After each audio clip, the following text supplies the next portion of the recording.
So I'm quite pleased to make this talk together with Tobias. Unfortunately, my colleague Illia couldn't come, so I took over and want to discuss with you here how the future could look like to optimize such a software and hardware architecture. Okay, the talk is split in 4 parts. First, we want to talk, okay, what's the challenge if we use hardware acceleration? So what do you have to consider at all? Second is, where do we stand today? What's already possible? What's there? What's the performance? Yesterday there were some questions about this, so we have some diagrams on that. And then, as said, discuss for the future, what could be approach for that. We have some proposals. We don't have the perfect solution, but we want to give some hints in the direction where to go, and then concluding what could be useful next steps. Okay, Tobias, so where is the challenge? Thank you, Roman.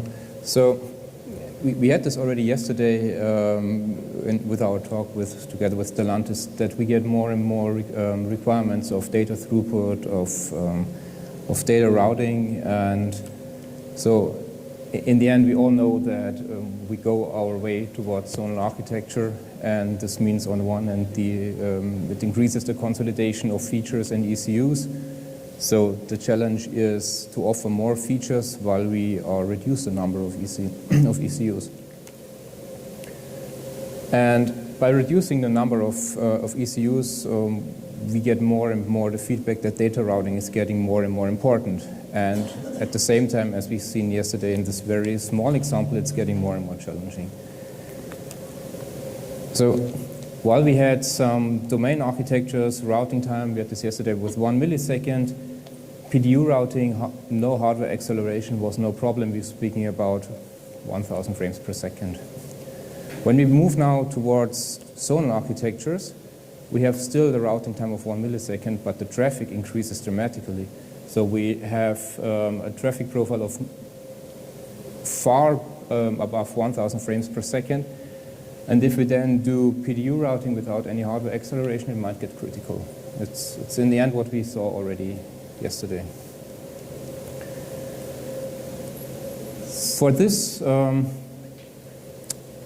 we from Infineon, together with Elektrobit, considered how could you overcome this, or where are ways to optimize. And we started in the end at the very beginning. So we said, hey, let's start with classical CAN-to-CAN PDU routing. So what does it mean?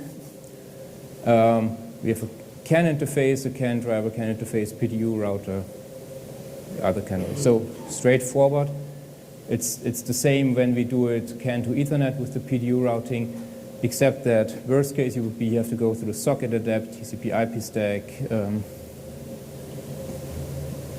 I think well known to all of us.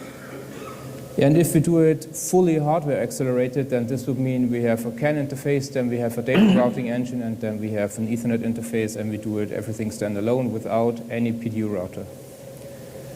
So to get a better understanding of this, we said, so let's follow the way of one CAN frame through the system and understand how the routing in the end is done. Go on. So where do we stand today? So we want to bring first, okay, yes, what's established is to have a full software-based approach. So everything is done purely in software.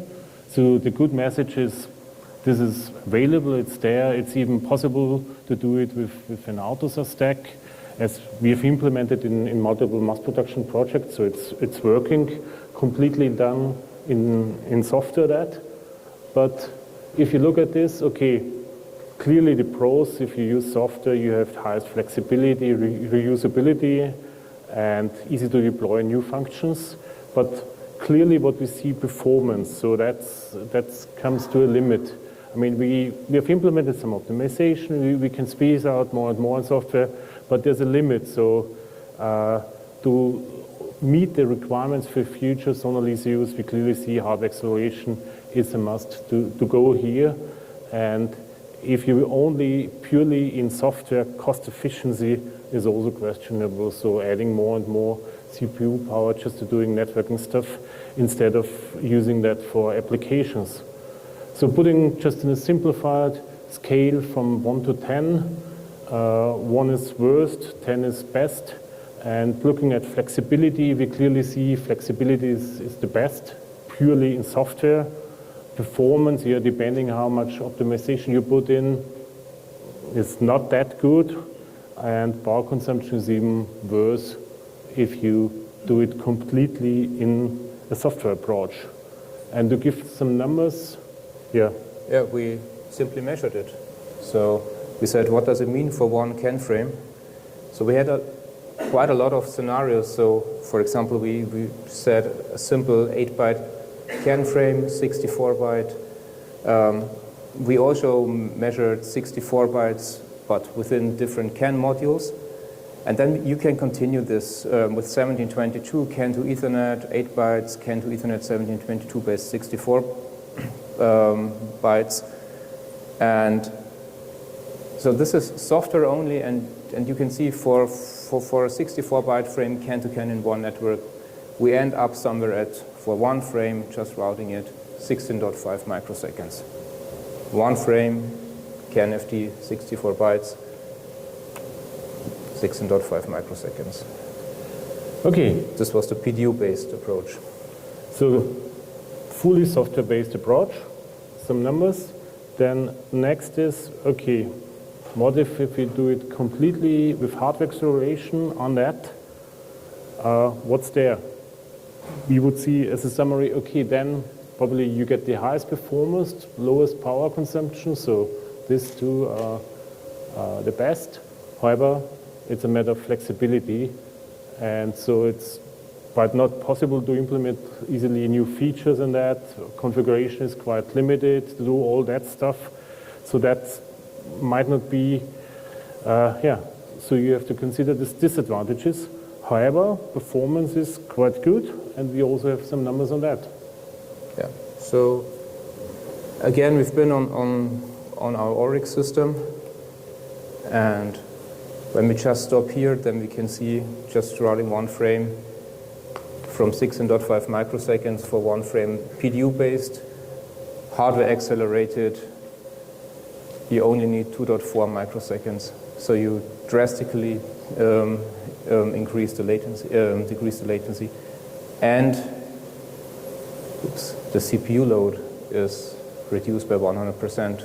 So CPUs are idle because with the hardware accelerator you don't need the CPUs, and this is also the reason why we said it brings the power down, because you don't have any CPU interaction, which is in the end what hurts you most.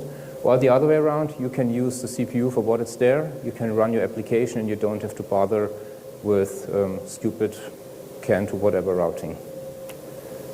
But as Roman said, we might lose flexibility. So far, yes, this is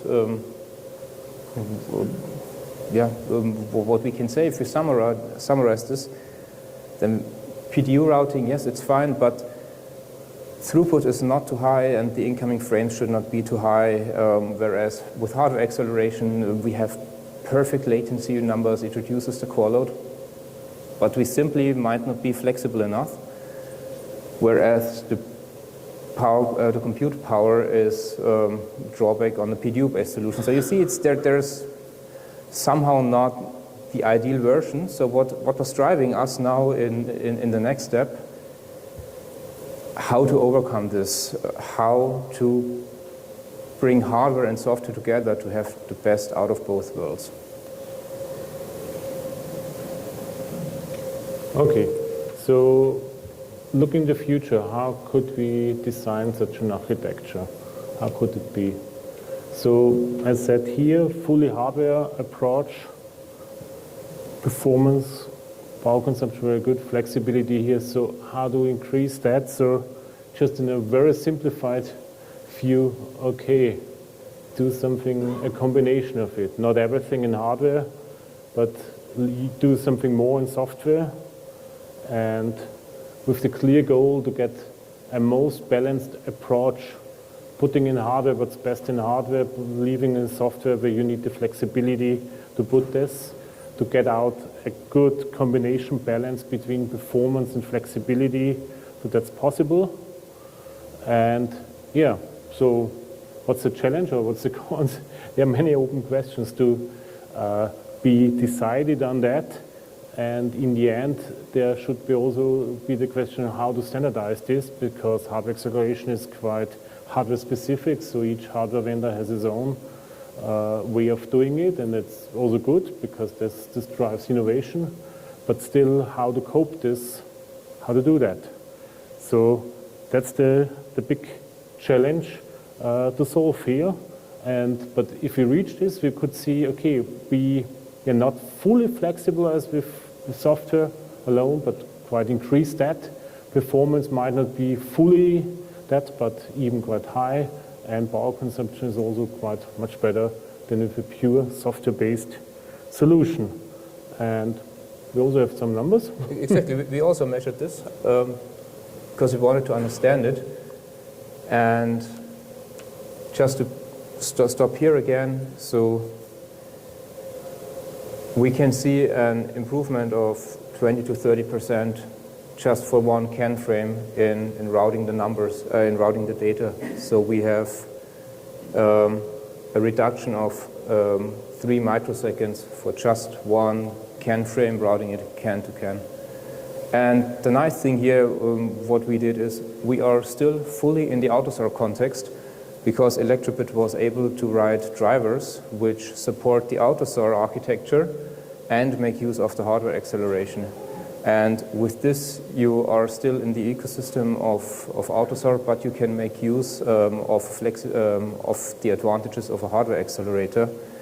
So in this case, the advantage was to just do the copy operation of the frame into the memory, hardware accelerated. And with this, we can see it now later on, but as a small teaser, with this you could see that you save a lot of compute performance and get a lot of efficiency, because what has to be done, otherwise complicated PTU-based, can be offloaded to the hardware accelerator. And with this, as we see it right here, we have just again always for one frame an improvement of 10 to 30%. We also have measured the core load, but it would have been too much information on the slides, so we can easily provide those numbers too. But I can tell you we could also reduce the core load of 10–20%. But I think you're more interested in how this is done and how you can still be in the AUTOSAR context. Yes, so the outlook is to somehow establish such a combined approach. And if you do so, the most question is, okay, what you have to answer, where's exactly the boundary? So if you use classic AUTOSAR, so what models are then covered then with the hardware acceleration, what's covered still in software, how to do this, and how to do this flexible. So I've just shown here some proposal, very simple proposal, but this really needs to be discussed and clarified on that. And the second point, what's also very important, is how to do with all these hardware-related configuration parameters. So this is quite difficult to define all the register, to do this. So we see a clearly need to have here more abstract view. The question is, do we need a special configuration model? Do we have what we do about interfaces? And then also, of course, how to support any OEM-specific handling of information. So this we want to discuss a little bit more in detail now. So first, okay, where's the border between hardware and software? And one simple approach would be, let's have a look where the bottlenecks is in a full software-based approach. So we took this, what we have measured, what we have shown, and said, okay, in this CAN-to-CAN frame, which models are involved there, from the AUTOSAR models, Ethernet to CAN, which are there, and even then the other, these 3 use cases. So which models are involved, how much time is spent in which model, and so on. And then a simple approach would be, okay, what's the most hardware-related stuff on that? that model that consumes most of the time, and then say, okay, we try to put that into the hardware acceleration and keep the rest out in software. So this is a quite simple approach to do so, quite straightforward. Needs to be clarified, okay, do we cover with that all use cases? Do we need more or less? And so on. But this is something what we already did there and we can show. And the question is now for standardization. So this is all based on AUTOSAR. AUTOSAR has this interoperability conformance classes level 3 for each model. That means in AUTOSAR each of these models is specified with its own interfaces, has his own model owner. So if you want to specify that, this is really lots of work to do it in each of the models and so on. So we don't see that this is the right way to standardize this, because it takes lots of effort and is not flexible at all. Because if another hardware vendor comes, has another way of doing it, then you have to change everything again. So one proposal for that is that in AUTOSAR there's now the new concept ICC level 2 proposed in. So Elektrobit is pushing this together also with Continental to get rid of the detailed specification of each model, to have it in a more cluster for the communication. And this could be one way to better support standardization of this hardware acceleration. So go in that direction. And we could start easily with that approach that you specify on a higher level, okay, this and that you want to have hardware accelerated, but you don't specify in detail which models it is. So this is one way to go into the future on that. So the next point is, if you have in general the specified and in an optimized way, then this would be covered from a sort system template. There it is already specified everything what you need to have hardware accelerated on that way. And the other way is, if you then want to specify all the hardware related config parameters. So we clearly see here the need to have an abstraction model on that, to have this. We have implemented this. We can show on that. So it's really important to have it in a higher level. But as said, in the best case, it's more or less an intermediate format, and you specify it on a much higher level in AUTOSAR or in any system-wide information, and then you can only optimize here for your specific hardware that part. And the last point, how to support hardware-specific information. And here clearly we see that we need to talk more in the community. So have a closer cooperation with OEMs and tier ones and with us as software and hardware provider to talk here, okay, what's really needed to recover the right use cases. Is this flexible and configurable enough, or do we consider something more? Okay, so this on that for the proposal. So coming to already to a conclusion is that yes, we are here with hardware acceleration helps, Tobias. Yeah, so for us the main topic was that we've been always told a proprietary hardware accelerator is not possible to do in the AUTOSAR context, and with this we're not willing to support. And so for us it was a proof of concept together with now Elektrobit that it's doable and that you can make use out of the best of both worlds. So we think that the existing architectures as we had it in the beginning, that they can work PDU-based, they can work with what we have right now, but we've seen it in the talk yesterday, we've seen it now even in more detail. When we analyze where the bottlenecks are, so for example, we added the CAN driver or the CAN interface and we can get rid of this because we do it in hardware, then we might enter a solution space for future E architecture, which allows the OEM still to be in the AUTOSAR world, but improve their routing. Yeah. So, and we clearly see that future E2E architecture with a pure software solution, that won't be the future. So it's clearly we want to support the hardware. We as software vendor want to work close together. We see it's possible on that to integrate it. However, we really need to investigate how make flexible and performance solutions available this, because as shown, a purely hardware-based thing might not be the best.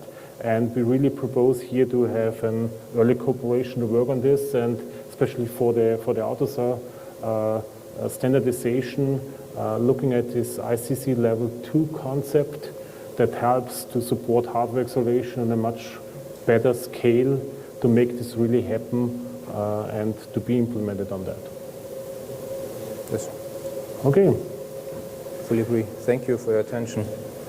Thank you very much. If you have further questions, please, we have here the contacts. It's quite late in the things. If you cannot, we can showcase here something more if you contact us on the numbers and yeah, the configuration format. Okay.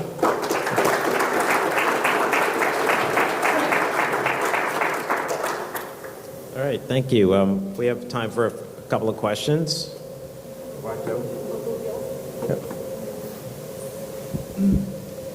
So, for example, when we move to zonal architecture, so the amount of traffic that need gatewaying will reduce significantly, right? Because it's the way how you allocate the function. What use case do you have in mind? Do you have any concrete use case that requires this? I almost can't understand it because the sound is going in this direction. Sorry. Oops. No, I'm asking, do you have any specific use cases? No, we are not limited to the use cases. We just started with this CAN to Ethernet, Ethernet to CAN, and so on as somehow to kick off the discussion and to show that it's possible. But so the last sentence, it sounded trivial, but so we really encourage everybody to just to either cooperate in AUTOSAR or start evaluation projects as early as possible. But we, frankly speaking, no, we don't limit to use cases.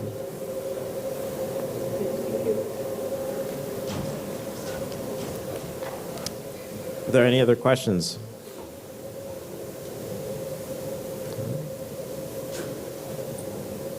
Okay. Oh, question? Okay. How would you envision changing IP addresses or MAC addresses for the hardware accelerator as your network changes or you're trying to develop it?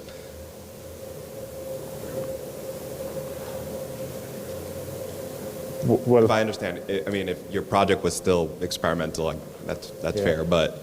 I mean, there's always the point we have implemented full in software, so it's always then depends what's possible in the hardware, and do we just configure. So one way is that we just configure it and then let it go, or that we keep more in the software and see then with the hardware possibilities how best to interface with that. So that's clearly pointed at. So, and in this case, we haven't considered. We have only considered now there's 3 use cases on that to support here with that. So that would be further investigations how best to do with the MACsec or with that they use the hardware acceleration on that. Okay, thank you. Okay, anyone else? All right. If not, thank you very much. Thank you. Okay.